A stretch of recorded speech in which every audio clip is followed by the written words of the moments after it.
बुद्ध के संग सपियक हुए रहते हैं। बुद्ध संघ का अर्थ है जो भी व्यक्ति बौद्ध भिक्षु बनकर बुद्ध के साथ रहना चाहता है। कुछ लोगों को बुद्ध सहज स्वीकार कर लेते हैं और संघ में रहने की अनुमति दे देते हैं, पर कुछ व्यक्तियों को वो कह देते हैं कि जाओ पहले एक रात शमशान में जाकर रहो। इस तरह एक दिन एक व्यक्ति बुद्ध के पास आया और उसने बुद्ध के संग में शामिल होने की इच्छा जताते हुए कहा, गुरुजी, मैं आपका शिष्य बनना चाहता हूँ। फिर बुद्ध ने कहा, तुम्हें मेरा शिष्य बनने के लिए एक दिन पूरा शमशान में बिताना होगा और वहाँ तुम जो भी देखोगे, जो भी महसूस करोगे, मुझे यहाँ आकर बताओगे। उसके बाद ही तुम संग में शामिल हो पाओगे। वो व्यक्ति ये सुनकर घबरा गया। उसने बुद्ध से कांपती आवाज में कहा, गुरुजी, दिन में तो ठीक है, लेकिन रात में शमशान में रहना खतरनाक है। बुद्ध ने कहा, कैसा खतरा? व्यक्ति ने कहा, वहाँ भूत प्रेत होंगे, वो मुझे पकड़ लेंगे और जाल से मार देंगे। भूत प्रेतों का खौफ उस व्यक्ति के चेहरे पर साफ दिख रहा था। पर बुद्ध ने कहा, क्या तुमने भूत प्रेत देखे हैं? व्यक्ति ने कहा, नहीं, पर मैंने सुना बहुत है और कुछ ऐसे लोगों को जरूर देखा है जिनमें भूत आ जाते हैं और उन्हें परेशान करते हैं, अजीब अजीब हरकतें करते हैं।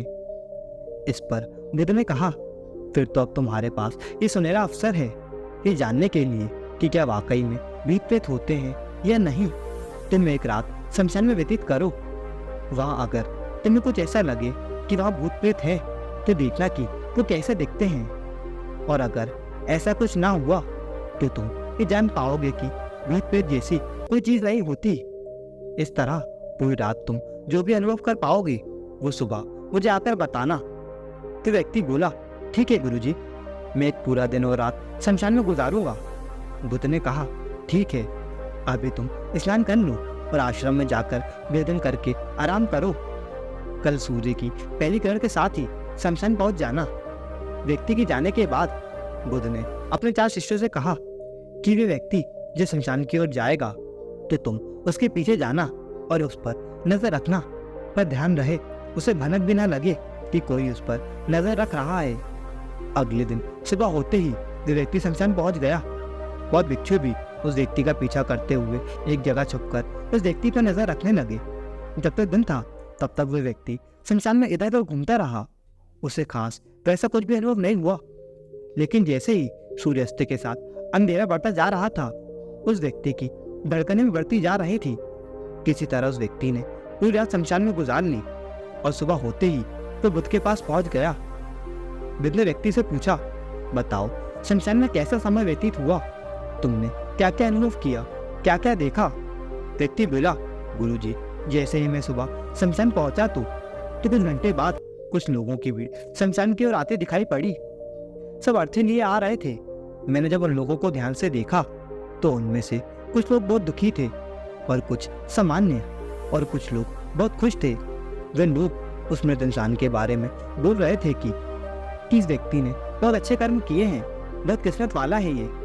इसके बाद उस मृत बुजुर्ग के बेटे ने अपने वृद्ध पिता की चिता को अग्नि दी। आरती के साथ वे लोग कुछ देर वहीं खड़े रहे।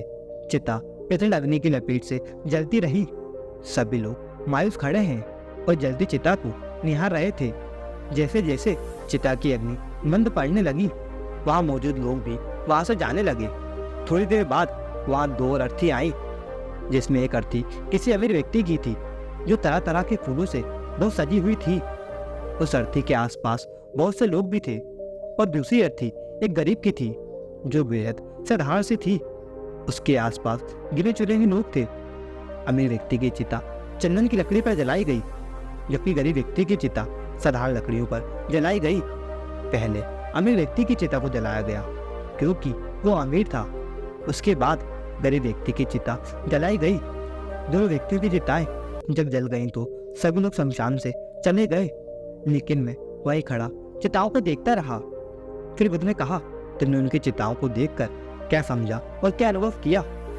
व्यक्ति ने कहा, गुरुजी, दोनों की चिताएं सामान्य थी। दोनों के ही शरीर एक समान तरीके से ही जले। इसके बाद जब सब कुछ जलकर राख में बदल गया तो वो राख भी एक सामान्य थी। गुरुजी, उसके बाद वहाँ एक औरत की अर्थी आई।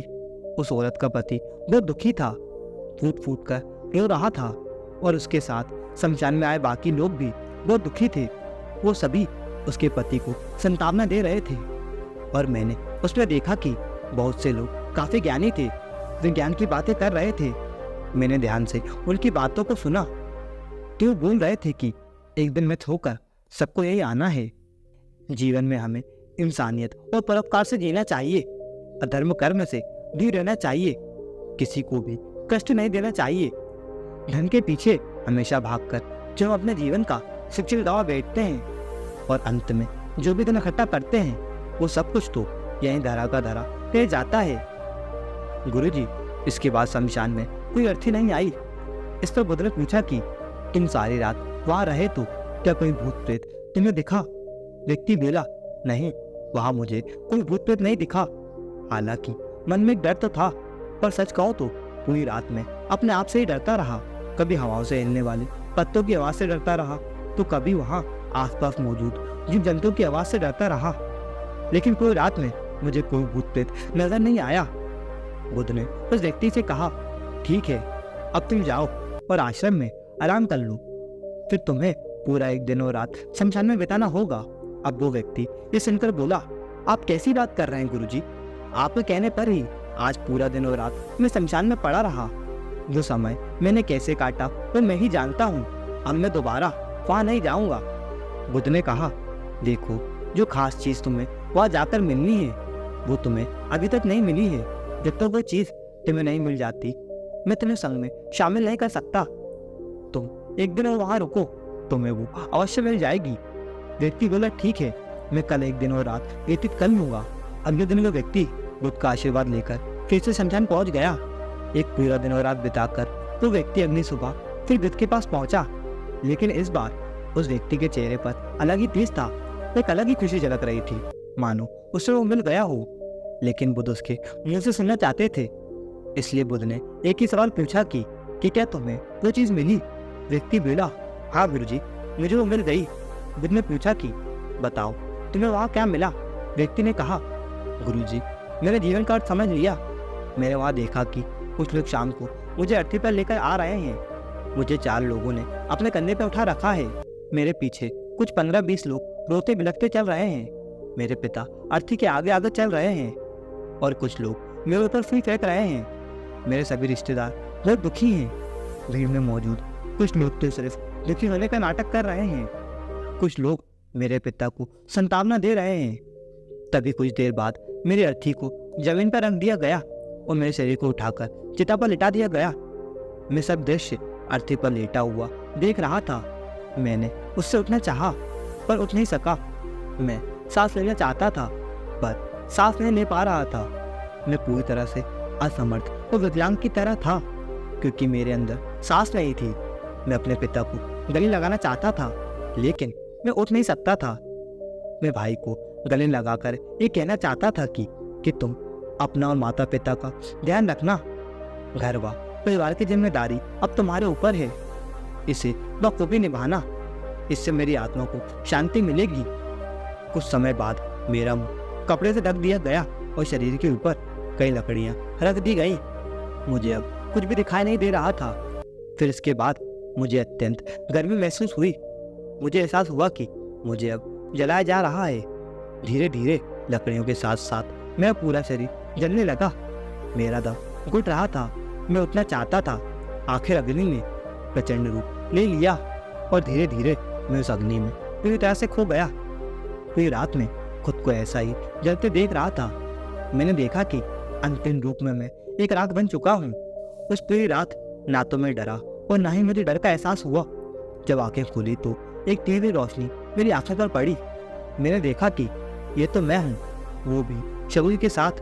मुझे बहुत खुशी का अनुभव हुआ। उसके बाद मेरे मन से न जाने ही कितने भ्रम समाप्त हो गए और मैं आपके पास आ गया। बुद्ध मुस्कुराए और बोले कि तुम अब संग में शामिल हो सकते हो क्योंकि तुमने अब ज्ञान रूपी उस बीज को प्राप्त कर लिया है जिसमें शरीर को भूलकर स्वयं को जानने की इच्छा होती है। और इसी ज्ञान की प्राप्ति के लिए मैंने तुम्हें शमशान भेजा था, जहाँ अंत तक तुमने ही जाना कि शरीर नश्वर है, नेत्रों से देखने वाली हर चीज नश्वर है। शमशान आने वाला हर व्यक्ति भी ये समझ रहा होता है, पर शमशान से वापस जाते ही वो सब कुछ भूलकर पुनः उन गलत क्रियाओं में लग जाता है, जैसे झूठ बोलना, अधर्म, लालसा, बुराई, क्रोध, अपशब्द, अहंकार आदि नाना प्रकार की बुरी भावनाओं से बुरे कर्मों को अंजाम देता है। किंतु अब तुम्हारे अंदर ज्ञान करोड़ बीज अंकुरित हो चुका है, जिसमें हम जीवन को तब तक नहीं समझ सकते जब तक मृत्यु को निकट से देख पर समझ न जाए। अच्छे स्वास्थ्य की कीमत वही समझ सकता है जो अत्यंत बीमार हो या जो बहुत लंबे समय से बुरे स्वास्थ्य से जूझ रहा हो। ठीक उसी तरह जीवन का महत्व वही समझ सकता है जो मृत्यु के रूबरू हुआ हो या जो मृत्यु को समझ चुका हो। और अब तुम्हें इसी बीच को लक्ष्य बनाकर ध्यान की मदद से स्वयं को और जानना है और ज्ञान की उसी सीमा तक पहुंचना है जिसे जानने के बाद कुछ भी शेष नहीं रह जाता, कोई इच्छा, कोई लालसा शेष नहीं रह जाती। मन हर प्रकार के विचारों से मुक्त हो जाता है, सभी शून्य में समाहित हो जाता है और यहीं से परम शांति, सुख और आनंद का अनुभव प्राप्त होता है। दोस्तों, मुझे आशा है कि आपको ये कहानी पसंद आई होगी, तो वीडियो को लाइक करके चैनल को सब्सक्राइब करें। धन्यवाद।